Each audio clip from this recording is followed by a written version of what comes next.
All right, today we're diving into something, well, it's pretty out there. We're talking about a proposal for a massive economic super corridor, and it would connect two places you'd probably never put in the same sentence: the heart of America's bourbon country and one of Southeast Asia's fastest growing economies. It really does sound like the start of a joke, doesn't it? What do Kentucky bourbon and Vietnamese startups have in common? I mean, really, what could possibly connect the rolling hills of Kentucky with the crazy busy streets of Hanoi? Well, if this proposal is anything to go by, the answer is they could become two ends of a single, powerful economic superhighway. And here it is, the official name, the Vietnam Kentucky Strategic Hub Initiative. Now, this isn't just a vague idea, it's a whole framework, a detailed plan to create a two-way street for basically everything. We're talking AI, education, agriculture, investment, you name it. Okay, so you're probably thinking, how on earth could this actually work? To really get it, we've got to look at what each side brings to the table. Let's break down what makes Kentucky and Vietnam such an interesting pair. And this is where it gets really interesting. The whole proposal hinges on how their strengths actually complement each other. So you've got Kentucky, which, yeah, everyone knows for bourbon, but it's also a massive global logistics powerhouse, right? Thanks to UPS Worldport.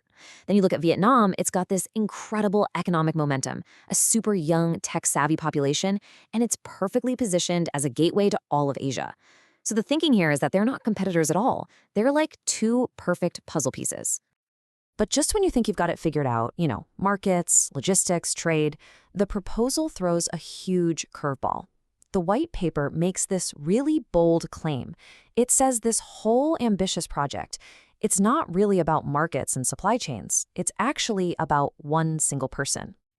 Yeah, you heard that right. The core argument of this entire document is that this bridge, this massive link between continents, can only be built and sustained by one guy. Someone who, they argue, uniquely understands and embodies both cultures. I mean, think about that. That is a very unusual way to frame an international trade deal, putting so much on the shoulders of one individual. So who is he? Well, this quote gives us a pretty good clue into his mindset. Microdiscipline is macro power. That's the core philosophy of Tran, the person this white paper calls the architect of the whole vision. The idea is simple but powerful. Small, consistent, disciplined steps are what build something massive on a global scale. So let's really dig in. Who is Tran? The paper basically says he's the living bridge. He was born in Vietnam, but built his whole legacy in Kentucky. And get this, he founded a university that's debt-free. He's written over 130 books, 130, and he runs businesses in everything from bourbon and ginseng to real estate and AI. It's that crazy mix of experiences, the paper says, that makes him the one person with the credibility to pull this off in both countries. Okay, so we have the two hubs, and we have the architect. So what does this superhighway actually look like in practice? The whole thing is designed as a constant two-way flow of value. And this chart really breaks it down nicely. The key here is that it's not a one-way street at all. You'd have Kentucky sending over things like its know-how in AI education, its famous bourbon and ginseng, and even some cool modular housing tech. And coming back the other way, Vietnam would send investors, international students, and manufacturing partnerships. It's designed to be what the paper calls a truly symbiotic relationship, where both sides are giving and getting a ton of value. So all of this, all these moving parts, they're all building towards one really grand vision that's laid out in the document. And that vision is nothing less than transforming both Kentucky and Vietnam into major global gateways for their entire continents. The whole initiative is built on these 5 core pillars. You've got education and workforce development, then AI and tech transfer. Of course, there's also the cultural and agricultural exports, think bourbon, and all of that gets fueled by investment and capital flow. And what ties it all together? That 5th pillar, logistics and supply chain connectivity.